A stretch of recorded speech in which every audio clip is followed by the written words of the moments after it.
Good morning. Good morning, ma'am. Just quickly give 1 minute to join everyone.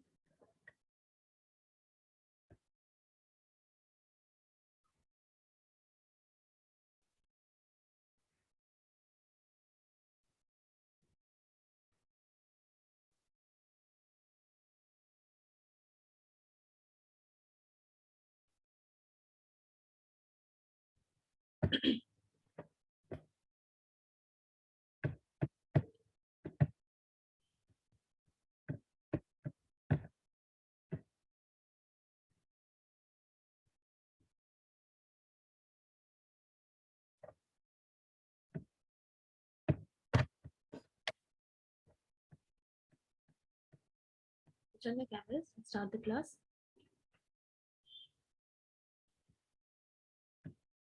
Today, we're going to start a new topic, which is organizational development, right?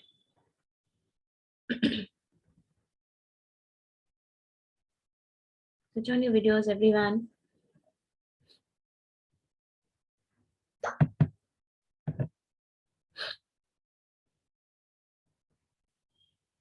आप लोग ये जो topic पढ़ रहे हैं, training and development, जो भी पढ़े आप लोग लास्ट मंथ में, and career planning and development, ये किस टॉपिक के अंडर पढ़ रहे हैं?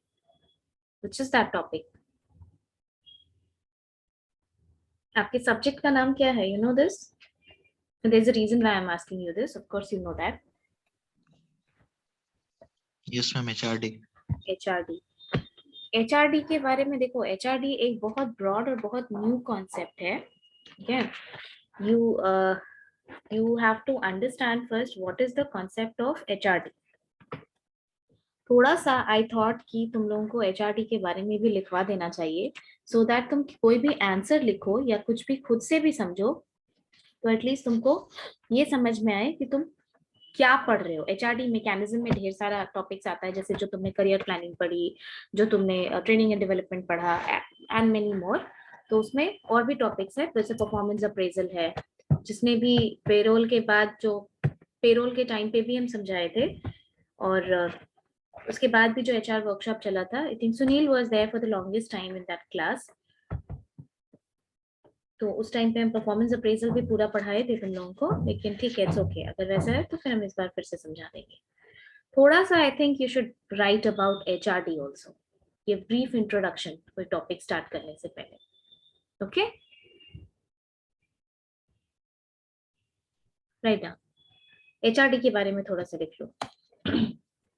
Give the topic HRD.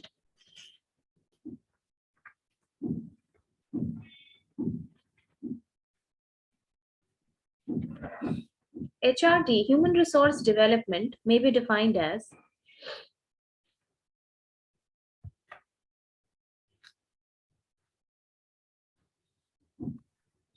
human resource development may be defined as.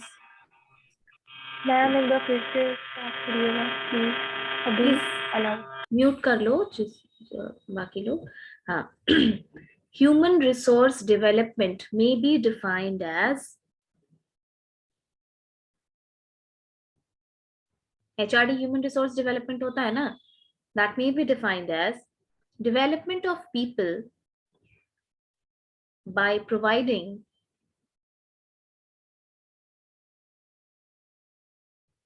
development of people by providing the right environment, by providing the right environment where each individual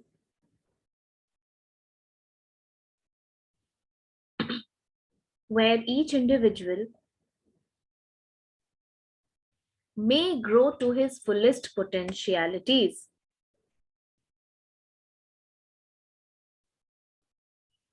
May grow. Vinny, did you say something? After growth, ma'am. After Growth. may grow, it's not growth, may grow to his full potentialities.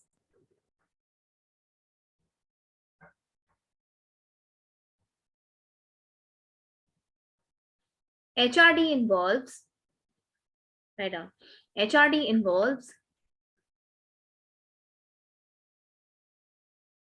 point number 1, ये बहुत simple terms में हम तुमको बता रहे हैं कि बस समझ में आना चाहिए कि HRD क्या होता है. HRD involves, point number 1, ways to better adjust, ways, तरीका, WAYS, ways to better adjust the individual, to better adjust the individual to his job and the environment,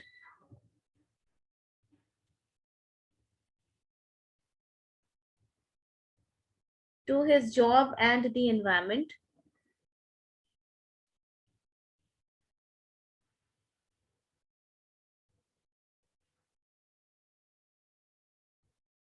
Second, the greatest involvement of an employee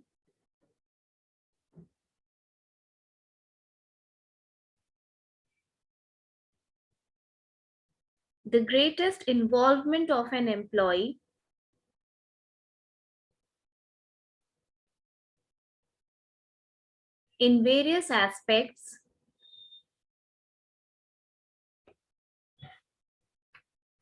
the greatest involvement of an employee in various aspects of the work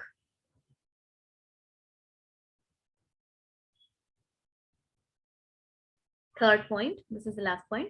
Third, the greatest concern for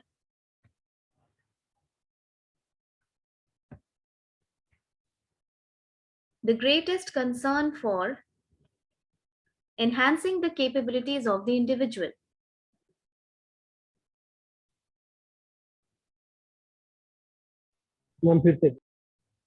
The greatest concern for enhancing the capabilities of the individual.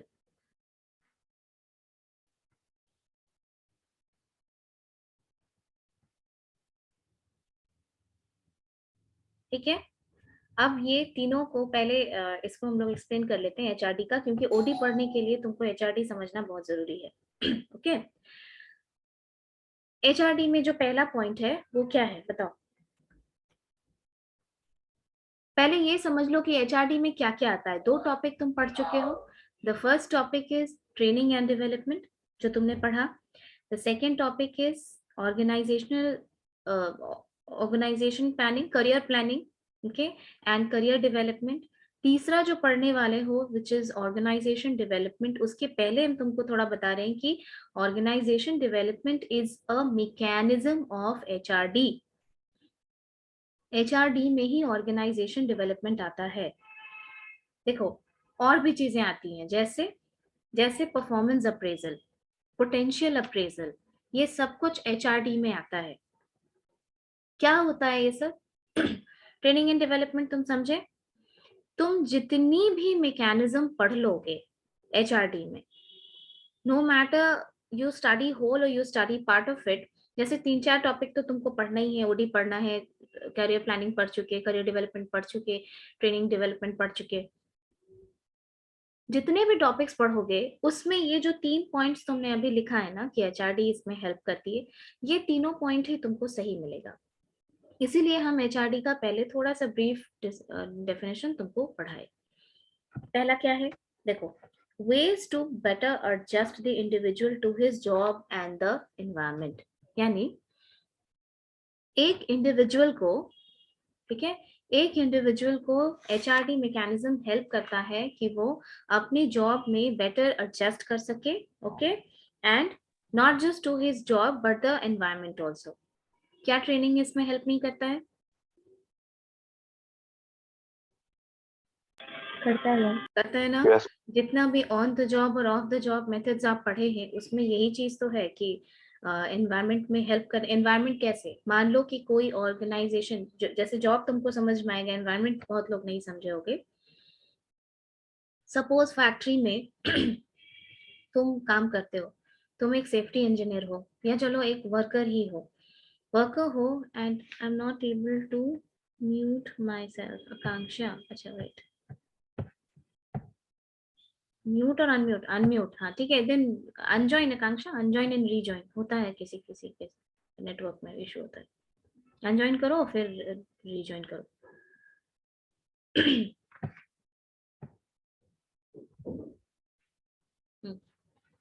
Environment का क्या मतलब हुआ, जैसे कि safety. तुम एक worker हो या एक सेफ्टी इंजीनियर हो and you are working in a gas chamber. हर फैक्ट्री में गैस चैम्बर एक से काम होता है, गैस चैम्बर तो रन करेगा ही, तभी फैक्ट्री में कोको कोला का प्लांट ले लो या कुछ भी ले लो तो उसमें गैस चैम्बर्स होगा, सेफ्टी मेजर्स होगा। आपको जब ट्रेनिंग दी जाती है, when you are trained for safety measures, when you are trained with safe, how to be safe, how to what things to use when, safety measures क्या है, आपको सूट पहन के जाना है, आपको हेलमेट पहन के जाना है, आपको सेफ्टी डिवाइसेस का यूज करना है, मशीन की प्रॉपर हैंडलिंग करनी है। Is it okay Akanksha? Yes ma'am. जिसके साथ भी ये प्रॉब्लम हो आप लोग अनजॉइन करके और फिर रीजॉइन कर लिया कीजिए, नेटवर्क इशू होता है कभी कभी। मैम किए थे 2 बार बट नहीं हुआ अभी तक। अच्छा ठीक, may be it needed my command. चलो ठीक है। देन व्हाट हैपेंस कि फिर आप जब सेफ्टी मेजर्स, क्योंकि देखो कॉम्पेंसेशन भी पढ़ाए थे तुम लोग को, वहां पे भी ये था कि सेफ्टी में अगर कोई प्रॉब्लम होती है, अगर किसी का एक्सीडेंट या डेथ होता है तो आप एलिजिबल हैं कॉम्पेंसेशन के लिए, मुआवजा है आपके लिए, लेकिन किस कंडीशन में नहीं मिलेगा, wilful disregard of safety measures. ठीक है। अब बस में तुम बैठ के आ रहे हो और बस के छत पे बैठ जाओ, तो ये तो उसकी गलती नहीं है कि बस से तुम गिर गए और तुम्हारा हाथ टूट गया, पैर टूट गया। तो विलफुल डिसरिगार्ड ऑफ सेफ्टी मतलब क्या, तुमको पता है कि इस जॉब को परफॉर्म करने के लिए क्या सेफ्टी मेजर्स चाहिए, तुमको ट्रेन कर दिया गया, उसके बावजूद अगर तुमने उन चीजों को इग्नोर किया तो ये ऑर्गेनाइजेशन का प्रॉब्लम नहीं है। जब सेफ्टी मेजर्स में आप यूज करके जा रहे हैं, आपको ट्रेन कर दिया गया है, तो क्या होगा, तुम अपने एनवायरमेंट को बेटर तरीके से अडेप्ट करोगे ना, राइट? इसीलिए यहाँ पे लिखा हुआ है not just job but as environment also. ये जितना भी मैकेनिज्म पढ़ोगे सब में ये चीजें तुमको कॉमन मिलेंगी। Read out the next point Muskan.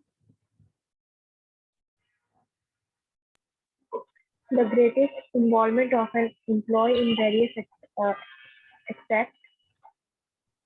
The greatest involvement of an employee in various aspects of the work। ठीक है। मान लो हम यहाँ पे सिमिज में पढ़ा रहे हैं, ये इंस्टीट्यूशन है जिसको ऑर्गेनाइजेशन मान लो, consider me as an employ and then understand this point.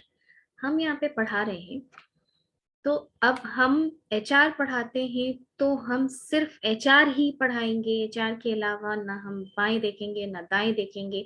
ऐसे ऑर्गेनाइजेशन में एम्प्लॉय का पार्टिसिपेशन नहीं होता है। अंडरस्टूड? जैसे I am also teaching principles of management in PGDM. To first semester students, I am teaching PGDM. To third semester students, I am teaching an add-on course. Okay.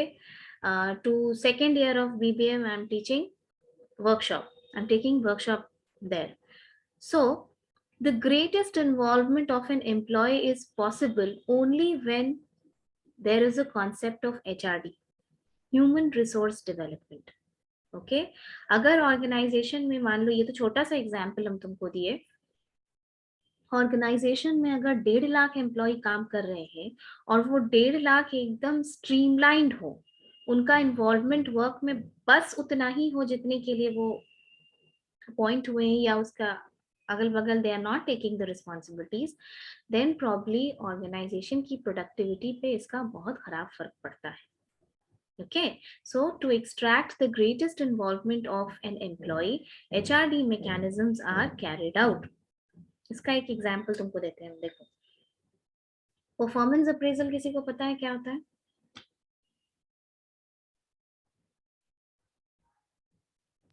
Ma'am, the qualities of the internal employees.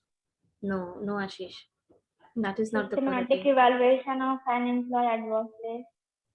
आकांक्षा को ये question याद हो गया है, because every class I am asking this and she is answering this question.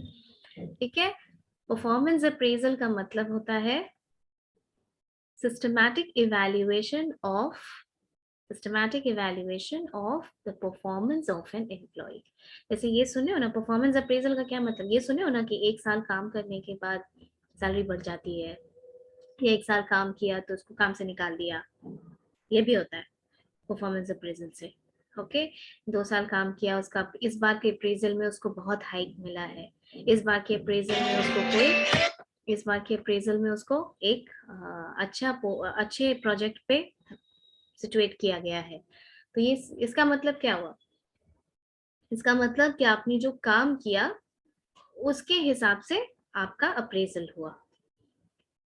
अब देखो, HRD में एक न्यू टर्म है which is known as not just performance appraisal but potential appraisal. हम लोग ऐसे कहते हैं ना, स्टूडेंट्स के लिए हम लोग ऐसे वर्ड यूज करते हैं कि इस स्टूडेंट में बहुत पोटेंशियल है, ऐसे बोलते हैं ना।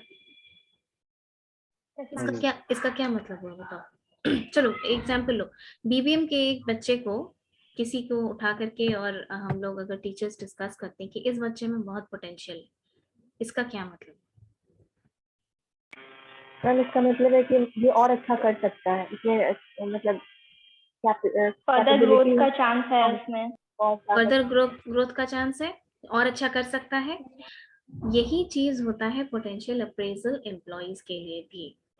परफॉर्मेंस अप्रेजल का मतलब है कि जो तुमने परफॉर्म कर दिया उसका अप्रेजल किया गया, लेकिन ये एक ऑब्सोलीट कॉन्सेप्ट हो गया, ये एक पुराना कॉन्सेप्ट है। Now we talk more about potential appraisal, यानी सिर्फ तुम्हारी पास्ट परफॉर्मेंस को आइडेंटिफाई नहीं किया जाएगा, बल्कि तुम्हारे फ्यूचर में जो ऑर्गेनाइजेशन फ्यूचर में कुछ सोच रही है वेंचर बिगिन करने का, उसके लिए तुम पोटेंशियल रखते हो कि नहीं, फर्दर तुम्हारे में ग्रोथ हो सकता है कि नहीं, this is known as potential appraisal. ठीक है, फॉर एग्जाम्पल हमको ऑन साइट पे किसी बहुत इंपॉर्टेंट प्रोजेक्ट पे भेजना है एक मैनेजर, और हम तुमको नोटिस कर रहे हैं एज एन असिस्टेंट मैनेजर, 4 साल से मैंने तुमको ऑर्गेनाइजेशन में नोटिस किया। अब बात ये है कि पोटेंशियल अप्रेजल मतलब हम ये आइडेंटिफाई कर रहे हैं कि इस लड़की को, ये असिस्टेंट मैनेजर अभी तो है, पर अगर इसको हम मैनेजर प्रमोट करके उस प्रोजेक्ट पे भेजेंगे तो she'll be able to handle those responsibilities properly. She'll be able to take up the roles and responsibilities of that position. Understood? ये होता है पोटेंशियल अप्रेजल, क्योंकि these days the organizations, जब भी आप बड़े ऑर्गेनाइजेशन में जाएंगे, they are all about कि फ्यूचर में क्या हो रहा है, बहुत ज्यादा वो लोग फ्यूचर प्रो होते हैं, तो पोटेंशियल अप्रेजल का रोल बहुत बढ़ गया। ठीक है, अब देखो यही चीज समझा रहे हैं, एचआरटी में परफॉर्मेंस अप्रेजल है, पोटेंशियल अप्रेजल है। क्या ये पोटेंशियल अप्रेजल तुमको ये सब्सटैंशिएट नहीं करता है जो लिखा हुआ है, the greatest involvement of an employee in various aspects of the work? अब समझ में आई ये बात? तुम्हारा ज्यादा से ज्यादा इन्वॉल्वमेंट मल्टी फैसेटेड वर्क में रहेगा तो क्या होगा, तो यही होगा कि तुम्हारा अप्रेजल अच्छा होगा।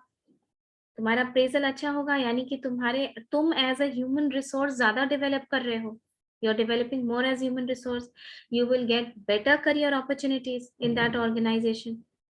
अंडरस्टूड? अब ये पॉइंट समझ में आया? Yes, ma'am. थर्ड पॉइंट पे आओ। The greatest concern for enhancing the capabilities of the individual. Okay, the greatest concern यानी आप जिस तरीके से ऑर्गेनाइजेशन ज्वाइन करते हैं, suppose you are in BBM and then suppose you will do MBA and then you will join an organization. The way you join is not the way you retire. There will be a lot of efforts by the organization to further enhance your capabilities.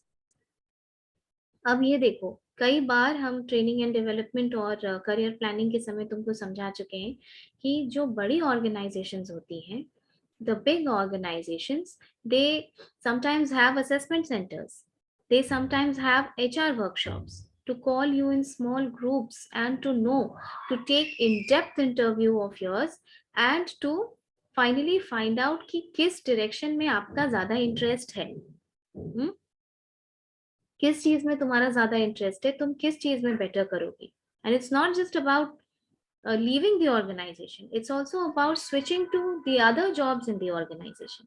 हो सकता है तुम किसी और job में, किसी और department में ज्यादा बेहतर कर रही हो, उसमें इंटरेस्ट भी है, बट आइडेंटिफाई नहीं कर पा रहे हो. Understood? So the greatest concern for enhancing the capabilities, तुम्हारी कैपेबिलिटीज को एनहांस करने के लिए ट्रेनिंग तुम्हारी कैपेबिलिटीज एनहांस करती है ना. You feel Yes, ma'am. more, you Yes, feel ma'am. more confident, you feel more skillful, you are, you have more chances of getting promotion than a person who is untrained, right? You have better chances of promotion. तो ये तुम्हारी personal capabilities तो enhance कर ही रही है. ये जो हम आपको बता रहे हैं और आप और लिखवा रहे हैं, ये this will hold true for all the 3 chapters that you have in module. और उसके अलावा भी परफॉर्मेंस अप्रेजल के लिए भी यही बात है, पोटेंशियल अप्रेजल के लिए भी यही बात है, एचआरडी क्लाइमेट के लिए भी यही बात है, एचआरडी कल्चर के लिए भी यही है, career planning, career development, training development, organization development, सब के लिए यही चीजें will hold true. Now you write down further. Of all the resources,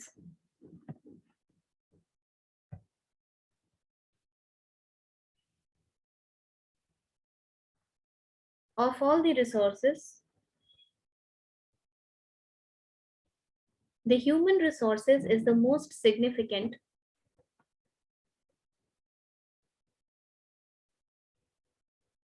Of all the resources, the human resources is the most significant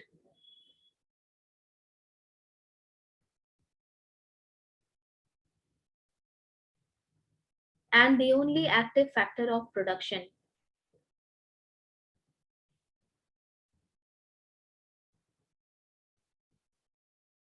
And the only active factor of production.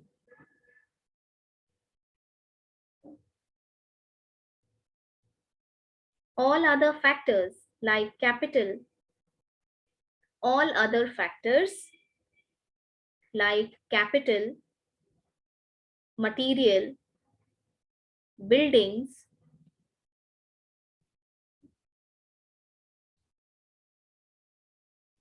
plants and machineries,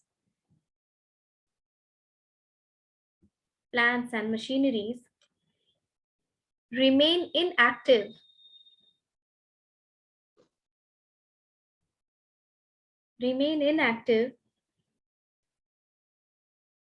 unless there are competent people to utilize them. Unless there are competent people to utilize them,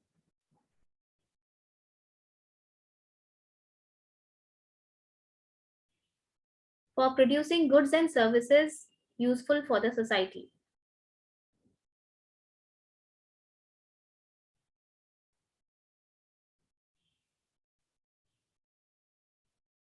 Useful for the society. Why is everyone joining so late today? It's 11:30. Useful for the society. ठीक है? Next लिखो. Developing human resources.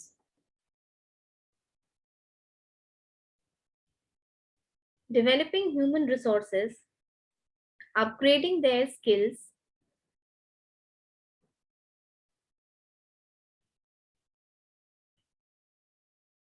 and extending their knowledge and competencies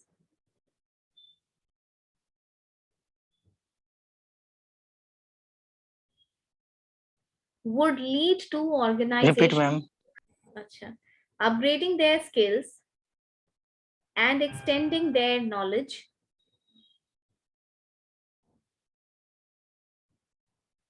and competencies would lead to organizational development.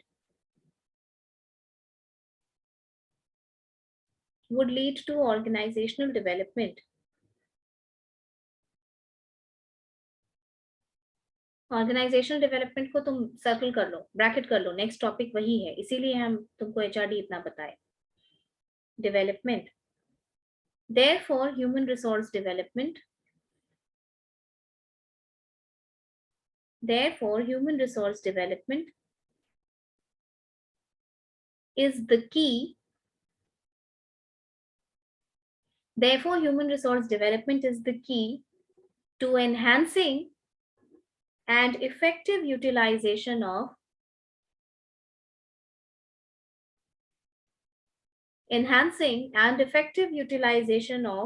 intellectual, technological, and entrepreneurial skills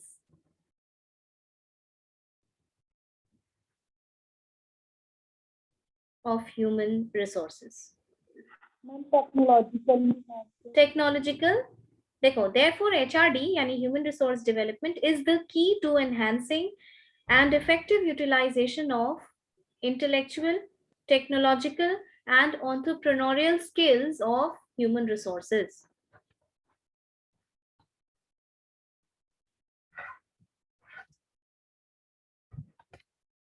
And entrepreneurial skills of human resources.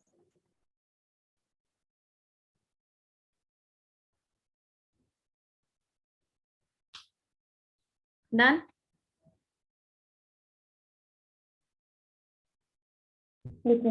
अच्छा, आप लोगों को याद है you have studied interpersonal skills? Interpersonal skills पढ़े हैं ना? नहीं पढ़े, ऐसे सवाल ही नहीं उठता है नहीं पढ़ने का। थर्ड ईयर में आगे इंटरपर्सनल स्किल्स पढ़े ही होंगे, कम्युनिकेशन में पढ़े होंगे। कम्युनिकेशन टॉपिक पढ़ा है। ट्रांजैक्शनल एनालिसिस पढ़े हो? No ma'am. Johari window? No ma'am. Oh ma'am, ये सब मैम नहीं पढ़े मैम। ये सब नहीं पढ़े मैम, ये सब ठीक है, बेसिक अच्छा ठीक है, कोई बात नहीं है। देखो, अभी हम तुमको कॉन्सेप्ट समझाएंगे। देखो, पहले ही हम तुमको कह दिए कि ये चैप्टर धीरे धीरे चलेगा, थोड़ा सा धीरे इसलिए चलेगा क्योंकि ये चैप्टर को थोड़ा सा कॉन्सेप्ट तुम लोगों के दिमाग में घुसाना है। ठीक है, ये थोड़ा सा टफ चैप्टर है, लेकिन ग्लैड की पीपीयू ने ये सिलेबस में इंक्लूड किया है। इसका काम बहुत होगा आगे तुमको। जो लोग एमबीए करेंगे उनको तो होगा ही होगा, जो एचआर से एमबीए करेंगे ऑफ कोर्स। अदरवाइज जो जिनका अपना रिलेवेंट नहीं होगा टॉपिक, वो उनको ये समझ में आएगा कि ऑर्गेनाइजेशन कैसे चलती है और ऑर्गेनाइजेशन का आपसे एक्सपेक्टेशंस क्या होता है। हम लोग करियर डेवलपमेंट पढ़े। करियर डेवलपमेंट क्या था? It was an integrated activity. Career planning तुमने इधर प्लान किया, ऑर्गेनाइजेशन अपॉर्चुनिटीज प्रोवाइड करती है, और तब जो पाथ ले डाउन होता है that is career development. Do not confuse organizational development with career development, क्योंकि आप लोग लास्ट टॉपिक सीडी पढ़े तो ओडी से कंफ्यूज मत करना उसको। OD is another topic. Today we will start organizational development. Right on the topic. इसका कुछ कुछ नोट्स हम दे देंगे क्योंकि ये थोड़ा सा एक्सटेंसिव टॉपिक है।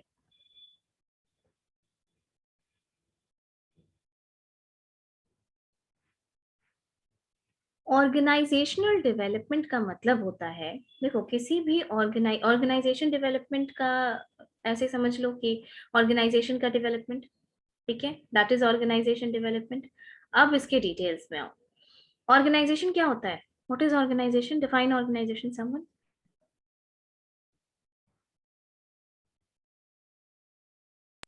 Ma'am, a group of people who form a business. जैसे कंपनी हो गया मैम। For a common purpose. और फॉर अ कॉमन गोल। ठीक है, और कोई एक लाइन का फुल फ्लेजेड डेफिनेशन दो। आधा आधा करके दिए हो तुम लोग, ठीक ही बोले हो, बट कोई एक लाइन का डेफिनेशन दो पूरे अच्छे तरीके से।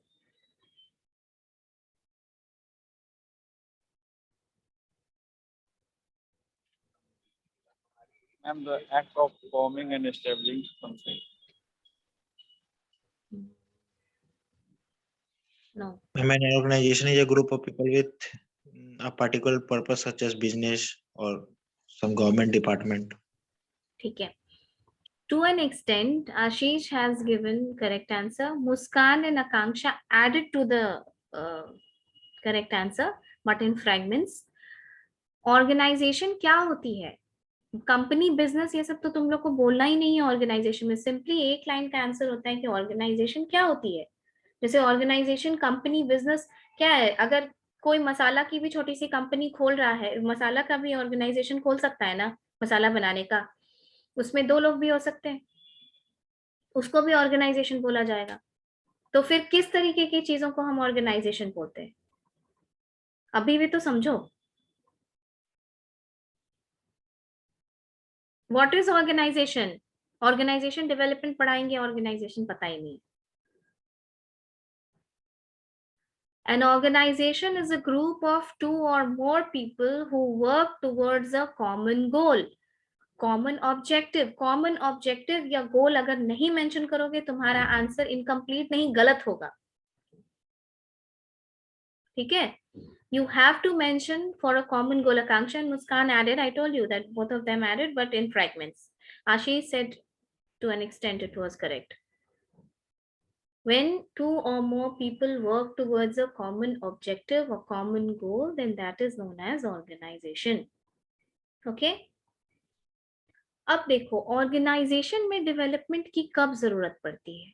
When does an organization need development and why does it need development? आप ये चीज जानते हैं कि the organizations are functioning in an extremely dynamic environment, right? Every now and then the environment is changing. Okay? देखो सुन, camera on करिए आप लोग, ऐसे मोनोलॉग बना करके रखती हो तुम लोग। When I'm explaining some topics to you, please keep your cameras on.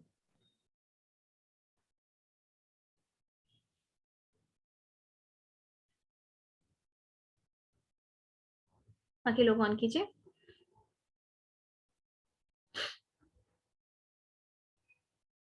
OD पढ़ाने के पहले 2-4 चीज जो उसका सराउंडिंग है, एनवायरनमेंट है किसी चीज का, वो समझना जरूरी होता है, वरना ओडी में बार बार वो वर्ड यूज करेंगे और आपको उसका कॉन्सेप्ट क्लियर नहीं होगा। ये बताइए ऑर्गेनाइजेशन का एनवायरनमेंट क्या होता है? ये सब पढ़ चुके हो, 3rd year, I am not going two spoon feed you, इसीलिए एक बार क्लास में आपको बता देते हैं हम, फिर उसके बाद बार बार ये वर्ड यूज होगा पूरे थ्रू आउट ओडी में। कर्ट लेविन का मॉडल है, इसमें कैसे पढ़ोगे, ये सब नहीं जानोगे तो। ऑर्गेनाइजेशन एनवायरनमेंट पढ़े हो ना तुम लोग 1st ईयर में? Yes, sir. पढ़े हो? ऑर्गेनाइजेशन का एनवायरनमेंट कैसा होता है? कितना टाइप का एनवायरनमेंट होता है ऑर्गेनाइजेशन का? 5 होता है, हम्म 5 होता है, पॉलिटिकल, टेक्नोलॉजिकल, लीगल। अच्छा, और इंटरनल एनवायरनमेंट के बारे में? Switch on your cameras everyone, you need to learn. ऐसे भागने से काम नहीं चलेगा, ये चैप्टर नहीं समझ में आएगा, फिर जैसे तैसे समझाना है तो बोलो, फिर हम समझा देते हैं। ऑर्गेनाइजेशन का एनवायरनमेंट 2 होता है, एक इंटरनल एनवायरनमेंट, एक एक्सटर्नल एनवायरनमेंट, ठीक है, राइट? फॉर एग्जाम्पल सिमेज कॉलेज को अगर एक ऑर्गेनाइजेशन मान लो, तो इस ऑर्गेनाइजेशन का 2 एनवायरनमेंट है, एक इंटरनल और एक एक्सटर्नल। ओके, इंटरनल एनवायरनमेंट क्या होता है? जो ऑर्गेनाइजेशन के अंदर ही एग्जिस्ट करता है, ठीक है, ऑर्गेनाइजेशन के अंदर एग्जिस्ट करता है, और and the organization to a great extent has control over its internal environment. जो इंटरनल एनवायरनमेंट है उसके ऊपर ऑर्गेनाइजेशन को कंट्रोल होती है। जैसे कि इंटरनल एनवायरनमेंट सिमेज कॉलेज का क्या है, यहाँ के फैकल्टीज यहाँ के इंटरनल एनवायरनमेंट है, अंदर एग्जिस्ट करते हैं। तो अगर क्वालिटी ऑफ टीचिंग खराब होगी, just imagine if the quality of teaching is poor, ये तो कंट्रोलेबल फैक्टर है, they can keep good faculties for imparting better quality education, right? लेकिन अभी जो तुम्हारे साथ हो रहा है, तुम लोग जो ऑनलाइन क्लास कर रहे हो, क्या ये इंटरनल एनवायरनमेंट का रिजल्ट है? No ma'am. किसका No, ma'am. रिजल्ट है ये एक्सटर्नल एनवायरनमेंट का रिजल्ट है, क्योंकि पैंडेमिक आया और pandemic was an uncontrollable factor ये गवर्नमेंट का रूल आया, ये गवर्नमेंट ने ऑर्डर किया कि the classes will operate in online mode. क्या ऑर्गेनाइजेशन इसमें कुछ कर सकती है? नहीं कर सकती है। इंटरनल एक्सटर्नल समझ में आया तुम लोग को? Yes ma'am. Yes. तो अब ठीक से रीड, चलो फिर इस क्लास में भी तुमको हम डिटेल्स बताते हैं, क्योंकि हम बार बार एनवायरनमेंट वर्ड यूज करेंगे और आपको समझ ही नहीं आएगा कि एनवायरनमेंट होता क्या है। और इंटरनल एनवायरनमेंट का एग्जांपल दो जो कंट्रोल किया जा सकता है। जैसे अभी तुमको बताया मैंने, फैकल्टी एक इंटरनल एनवायरनमेंट हो गए यहाँ के। उसके अलावा बजट, स्टूडेंट्स, ठीक है स्टूडेंट्स, अब थोड़ा सा ऐसे ऑर्गेनाइजेशन के टर्म्स में समझो, ठीक है? अब ऐसे रिसेप्शन और ये वो मत बोलने लगना, ठीक है? जैसे कि ठीक है, और एक फैकल्टी के बाद स्टूडेंट आया तो अब फिर वही आने वाला था, इसीलिए आई टोल्ड यू कि not like this, think it in drawing parallel to an organization. Communication, communication, मान लो तुम्हारा क्लास है, तुम्हारा जो सबसे बड़ा चीज देखो, मान लो तुम्हारा दो क्लास है, दो क्लास सस्पेंडेड है, the teacher is not willing to take the class या the teacher is on leave, और वो तुमको कम्युनिकेट नहीं किया जाए तो स्टूडेंट्स परेशान होंगे, मैम क्लास होगा नहीं होगा, लिंक आया नहीं आया, लॉग इन कर रहे हैं, उनको लग रहा है कि उनका कुछ एरर है, वो परेशान हो रहे हैं, इससे काम डिले होता है। तुम तो स्टूडेंट हो, लेकिन सोचो कि उधर कोई एम्प्लॉय बैठा हो जिसको अपना प्रोडक्टिविटी भी ऐड करना है। अगर इस तरीके से ऑर्गेनाइजेशन के अंदर कम्युनिकेशन खराब होगा कि टॉप ने जो बोला, टॉप मैनेजमेंट ने जो बोला वो नीचे कम्युनिकेट ही नहीं हो रहा है, या इतना लेट कम्युनिकेट हो रहा है कि ओवरऑल काम डिले हो रहा है उसकी वजह से। Getting my point? समझ में आई बात? कम्युनिकेशन एक फैक्टर होता है, पुअर लीडरशिप एक फैक्टर होता है, बैड सुपरविजन एक फैक्टर होता है। जैसे कई बार आपने सुना होगा कि लोग ये ऐसा कहते हैं, there are people, you must have heard it, your elder sister और ब्रदर सेइंग कि ऑर्गेनाइजेशन ठीक है, वर्क कल्चर बहुत खराब है। ये सुने हो? जैसे बायजूस के बारे में ये बात बोली जाती है, आई शुड नॉट से इट हियर, बट लेकिन ऐसा होता है। बायजूस का में जो लोग काम किए हैं उन्होंने यही बात बोली है, मैक्सिमम लोग यही कहते हैं कि वर्क कल्चर खराब। तो वर्क कल्चर खराब में क्या आता है? वर्क कल्चर में सुपरविजन भी आता है, ठीक है? या तो एकदम ही स्ट्रिक्ट सुपरविजन हो कि हर वक्त तुमको मॉनिटर किया जा रहा है, तो वो भी ह्यूमन बींग्स को अच्छा नहीं लगता है कि 24 घंटा कोई तुम्हारे ऊपर निगरानी रखे, हर काम जो तुम करो उसमें degree of freedom, there is no degree of freedom, ये भी इंटरनल एनवायरनमेंट खराब करता है। और लैक ऑफ सुपरविजन, मतलब जो एम्प्लॉय कर रहे हैं उनको करने के लिए छोड़ दो, ये भी वर्क कल्चर खराब करता है, दोनों। So there should be a degree of regulation between very strict supervision and no supervision at all. तो शॉर्ट में हम बताते चले जाते हैं, ये इंटरनल एनवायरनमेंट। मैनेजमेंट की कोई पॉलिसी, यानी एचआर की पॉलिसी है, छुट्टी मिलती नहीं है एम्प्लॉयज को, पर्सनल काम है फिर भी छुट्टी नहीं मिलती है, तो इस तरीके का जो मैनेजमेंट का फ्लॉज है, ये सब ऑर्गन। हाँ बोलो विनीत। मैम टेक्नोलॉजी भी हो सकता है क्या? Technology is Physical external factor, assets. वो external factor. Physical assets. Physical assets, यानी कि फिजिकल एसेट्स को थोड़ा इलैबोरेट करके अगर वर्किंग कंडीशन बोलो तो ज्यादा बेहतर होगा। यानी वर्किंग Yes. कंडीशन में तुमसे काम एक्सपेक्टेड है लेकिन मशीन कम है। Ma'am poor work quality. हाँ, पुअर वर्क कंडीशन, क्वालिटी तो आउटपुट हो गई ना। पुअर वर्क कल्चर बोलो, पुअर वर्क कंडीशंस, ठीक? जैसे मैम कि budget and expenses. Budget and expenses भी तुम बोल सकते हो, ये दोनों में आएगा, समझाएंगे फिर कैसे। देखो जैसे तुम क्लास करने के लिए आए हो, ठीक है, और क्लास में तुम्हारा रूम कॉम्पैक्ट है, बीबीएम में जहाँ क्लास करते थे सेकेंड ईयर में, that is a very compact room. अगर वहां पे एसी और लाइट नहीं हो तो तुम कितनी देर पढ़ाई कर पाओगे? परेशानी होगी ना, होगी। जो पुअर वर्किंग कंडीशन हो जाएगा, इसी को कहते हैं पुअर वर्किंग कंडीशंस। यानी कि आपके फैक्ट्री में काम हो रहा है, वहां प्रॉपर वेंटिलेशन नहीं है, वहां प्रॉपर ह्यूमिडिटी का रेगुलेशन नहीं है, लाइटिंग नहीं है, तो ये सारी चीजें पुअर वर्किंग कंडीशन में होती हैं, जिसके लिए बहुत फाइट हुआ है। तब जाके ये फैक्ट्रीज एक्ट में ये चीजें मेंशन की गई हैं स्पेसिफिकली, क्योंकि पहले ऐसे ही काम कराया जाता था, ठीक है?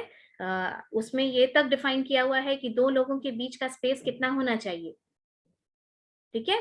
जो तुम बीबीएम का क्लास कर रहे हो वो कितने लोगों की कैपेसिटी है? फिर भी बताओ। 60। अब उसमें 80 लोगों को बैठा दिया जाएगा तो परेशानी होगी कि नहीं तुम लोगों को? होगी ना? तो ये डिफाइन करना जरूरी है, वो भी वर्किंग कंडीशंस में आता है। तो ये सारी चीजें इंटरनल एनवायरनमेंट में आती है।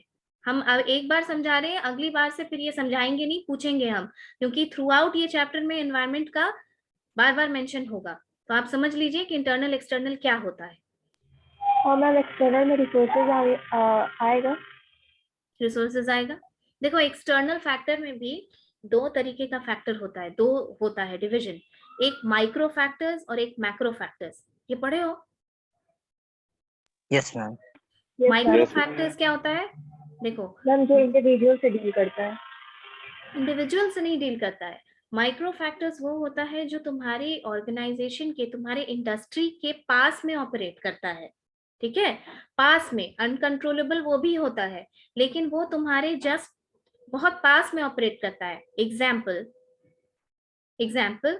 तुम्हारे कस्टमर्स, तुम एक बिजनेस ऑर्गेनाइजेशन चला रही हो, तुम्हारे कस्टमर्स, इनका डायरेक्ट इन्फ्लुएंस है ना तुमसे, तुम उन्हीं से फीडबैक लेके फिर अपना इनपुट बनाते हो। ठीक है, जैसे जोमेटो में जो रेस्टोरेंट लिस्टेड है, वो रेस्टोरेंट क्यों रेटिंग के लिए तुमको अलाउ करता है? वो जो तुम फीडबैक दोगी नेक्स्ट टाइम, उसको वो करेक्ट करके बेटर इनपुट डालने की कोशिश करेगा। ठीक है, अपैरल ब्रांड्स, कपड़े का ब्रांड, वो मार्केट में लॉन्च करता है, कस्टमर जो फीडबैक देते हैं या कस्टमर टेस्ट के हिसाब से उसको बहुत ज्यादा रिसर्च करना पड़ता है कि नहीं, ताकि वो अपने कॉम्पिटिटर से आगे रहे। ठीक है, तो हो गया इसमें कस्टमर्स। दूसरा क्या हुआ? तुम्हारे कॉम्पिटिटर्स, जो तुम्हारे एकदम इमीडिएट कॉम्पिटिटर्स हैं, जैसे पेप्सी, कोको कोला। आप जब देखेंगे मैच के टाइम पे कोई नया एड आएगा तो तुरंत अगली कंपनी का भी एड आ जाएगा, होता है ना ये चीज? Yes ma'am. And both of them will try to hire the best advertising face. एक का सलमान खान रहेगा तो दूसरा भी Akshay Kumar, as powerful as Salman Khan. तो ये सारी चीजें आपको इन्फ्लुएंस करती हैं। कॉम्पिटिटर है ये आपका। पहला पढ़ा तुमने कस्टमर, दूसरा पढ़ा कॉम्पिटिटर। और सुनो, इसमें आएगा सप्लायर्स। गाड़ी होती है, there are cars which are loved exclusively for its engines, है ना? बहुत सारी गाड़ी है जिसके इंजन की वजह से उसको पसंद किया जाता है, या उसका ब्रांड लॉयल्टी होता है, और वो इंजन कोई पर्टिकुलर सप्लायर ही प्रोड्यूस करता है। तो सप्लायर क्या चाहता है? सप्लायर हमेशा चाहेगा तुमको ज्यादा से ज्यादा दाम में पैसा बेचना, रॉ मटेरियल बेचना, और तुम हमेशा चाहोगे कम से कम दाम में वो खरीदना। सप्लायर को स्विचिंग एबिलिटी भी है, तुम्हारे साथ अगर नहीं बनी या तुम्हारे साथ डील फाइनल नहीं हुई तो वो किसी और कंपनी वाले के पास भी स्विच कर सकता है। तो तुमको उसको हमेशा बना के रखना होगा, डील अच्छी रखनी होगी, तो ये बिजनेस का एक पार्ट होता है। देन माइक्रो फैक्टर्स में और भी फैक्टर्स आता है। माइक्रो फैक्टर्स में जैसे कि एनवायरमेंट, पीपल, पब्लिक्स, जैसे women's association, understood? Women's association, किसी ऑर्गेनाइजेशन में अगर कोई सेक्सुअल हैरेसमेंट या वुमेन के हैरेसमेंट का केस आता है तो these women group they become very active, right? They become very active. अभी जैसे कि एसबीआई, जाके देखना, एसबीआई इतनी बड़ी बैंक है, पीएसयू बैंक है। ये एसबीआई ने एक सर्कुलर निकाला था जिसमें ये बोला था कि जब हम रिक्रूट कर रहे हैं तो 4 months एक्सपेक्टिंग जो वुमेन है उनको हम टेम्पोरली अनफिट मानेंगे। ठीक है, 3 months तक जो वुमेन है उनको हम 3 है या कुछ है, ये this I am forgetting the number of months, लेकिन उनको हम टेम्पररी अनफिट मानेंगे and they will be required to join after 4 months of delivery. 4 month के अंदर ही उनको ज्वाइन करना होगा। काफी विरोध हुआ, विमेन्स एसोसिएशन ने इसका बहुत विरोध किया। अब वो विमेन्स एसोसिएशन का तो एसबीआई से कोई लेना देना है नहीं, लेकिन वो एक माइक्रो एक्सटर्नल फैक्टर हो गई इस ऑर्गेनाइजेशन के लिए। इतना प्रेशर बनाया गया कि how can you treat a pregnant woman unfit, that is a natural course, okay, that is a natural phenomenon, pregnancy is not a disease जो आप उनको अनफिट करेंगे। और हमारे यहाँ सोशल सिक्योरिटी में मैटरनिटी बेनिफिट एक्ट 1961 में ये सोशल सिक्योरिटी वुमेन को दी जाती है। How can you treat her unfit? तो यहाँ देखो विमेन, और इतना प्रेशर बनाया गया कि वापस उसको वापस कॉल बैक करना पड़ा, उसने वो सर्कुलर विड्रॉ किया। अब समझ में आया माइक्रो फैक्टर का कैसे इम्पैक्ट होता है ऑर्गेनाइजेशन के बिजनेस पे। उसके अलावा कुछ सालों पहले Coca Cola, I do not remember, लेकिन पेप्सी में शायद पेस्टिसाइड का परमिसिबल लिमिट से बियॉन्ड किया, अगर आप पी रहे हैं उसको तो दैट इज अनफिट। तुम लोग को याद नहीं होगा, बहुत छोटे हो गए उस वक्त, बट ये चीज आई थी कि कोल्ड ड्रिंक में पेस्टिसाइड होता है and that is unfit for consumption. तो उस पे भी बहुत विरोध हुआ था, जो कि आप खराब चीज समाज में दे रहे हैं, दैट इज अनफिट। ये हुआ माइक्रो फैक्टर। उसके बाद वर्कर देखो, यूनियन भी आ सकता है। हाँ, वर्कर यूनियन वर्कर यूनियन तो ऑर्गेनाइजेशन का पार्ट हुआ ना। नहीं, कभी जैसे वो स्ट्राइक पे चले जाते हैं तो होता है।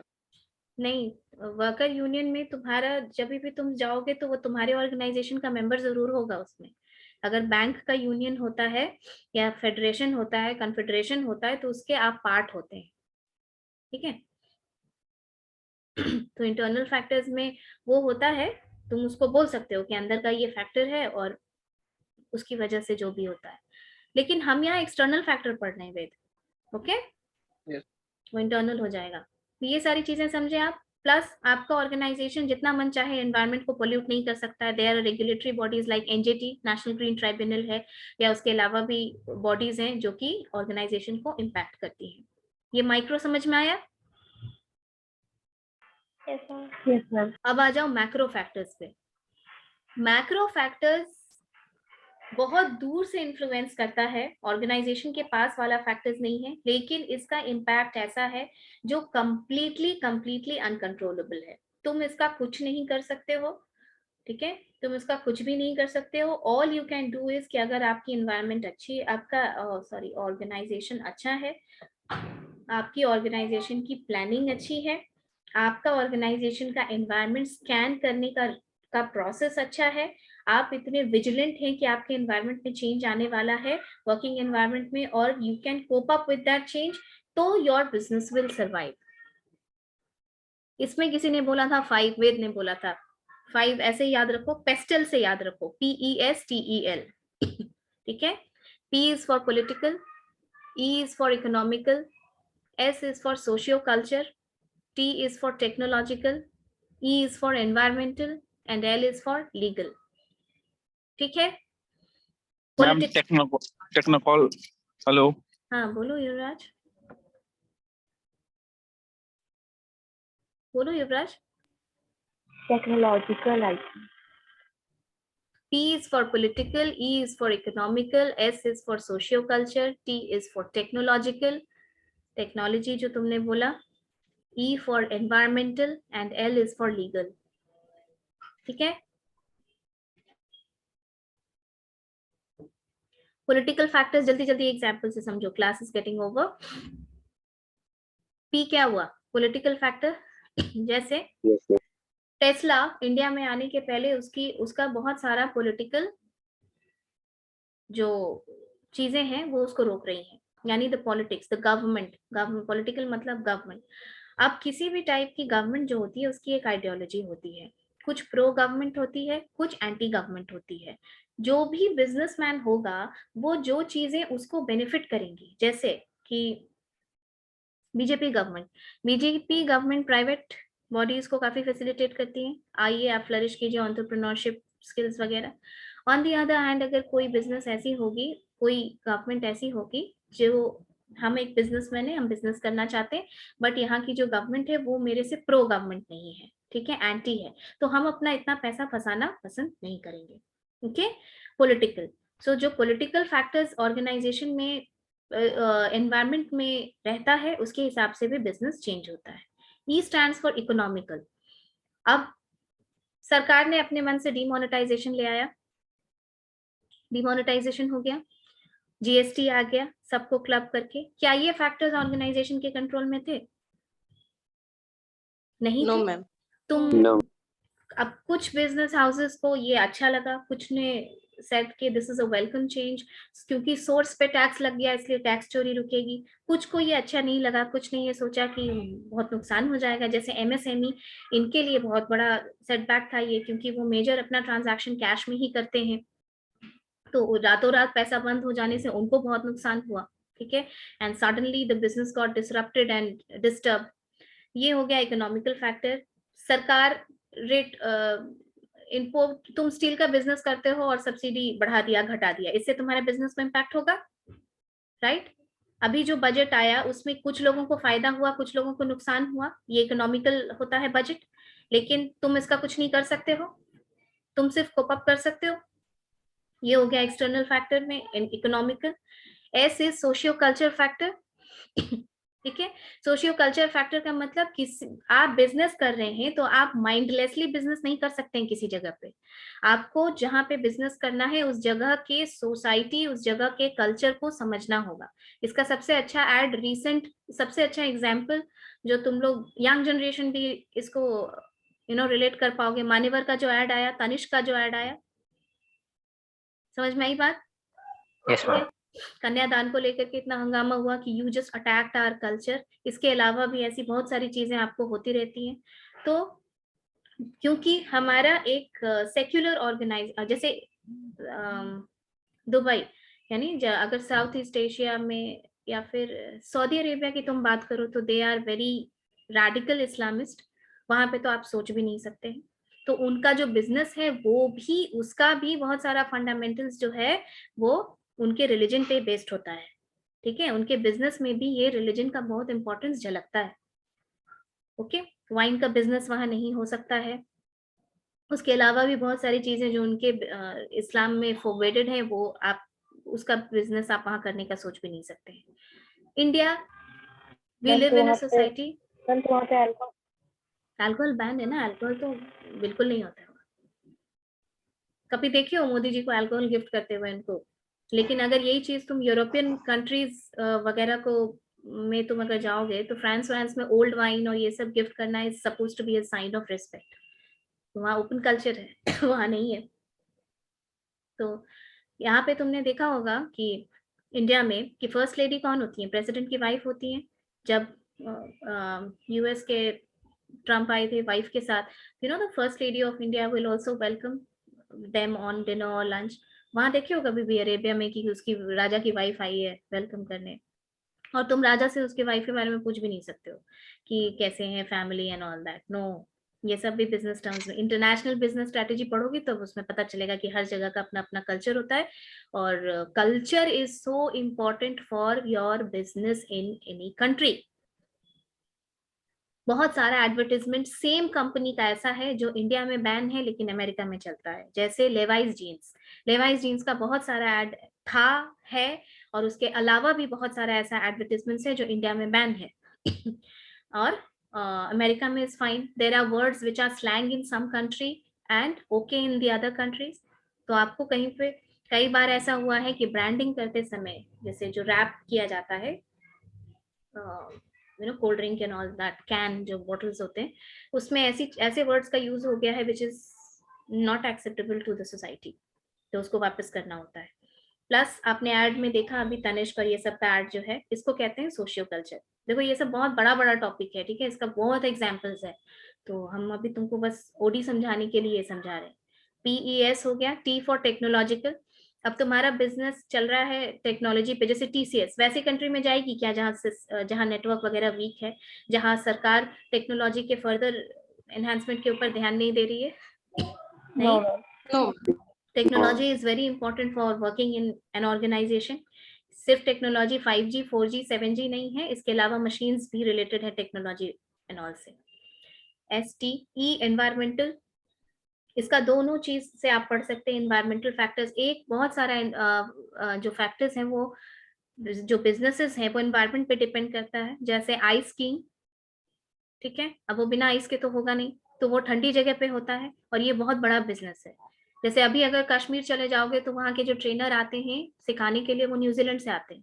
For the last 2-3 years there was a person expert from New Zealand who came to teach this all this thing।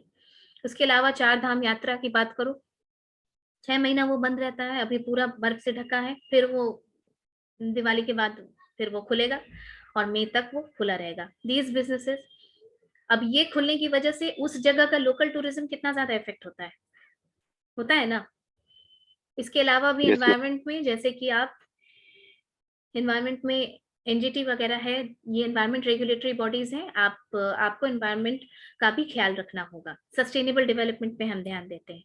The next is PESTEL। L is legal. Legal माने जैसे लेबर लॉज वगैरह हुआ, इंडिया में जो factories अगर किसी को खोलनी है तो फैक्ट्रीज एक्ट 1948 में जितनी चीजें लिखी हैं सब ऑपरेट करना, सब आपको कंप्लाई करना है। लेबर लॉज को कितना ओवर टाइम करा के कितना पैसा देना है, उनका वर्किंग आवर्स कितना होगा, किस क्या क्या क्राइटेरिया लेड डाउन है, और जो आपको लिखा हुआ है कि एम्प्लॉयर को मानना है, आपको मान के ही बिजनेस चलाना है। अगर आप नहीं मानेंगे तो जो पेनल्टी, जो फाइन उस एक्ट में लिखी गई है वो आपको देनी होगी। यानी अगर किसी को बिजनेस यहाँ पे करना है तो यहाँ के लॉज को फॉलो करना है। Contract act, factory act, drugs and cosmetics act, partnership act, ये सब पढ़े हो ना तुम लोग? ये सब हम को, कंज्यूमर एक्ट किसी में है? हाँ कंज्यूमर्स एक्ट आएगा इसमें, कंज्यूमर प्रोटेक्शन एक्ट। तो वो सब कुछ मान के चलना है। ये एक्सटर्नल फैक्टर है, सरकार बनाई है, आप कुछ नहीं कर सकते, लेकिन आपको फॉलो करना है और फॉलो करते रहना है, कोप अप करना है, ताकि आपका बिजनेस ऑर्गेनाइजेशन फुल फ्लेजेड चलता रहे। ठीक है?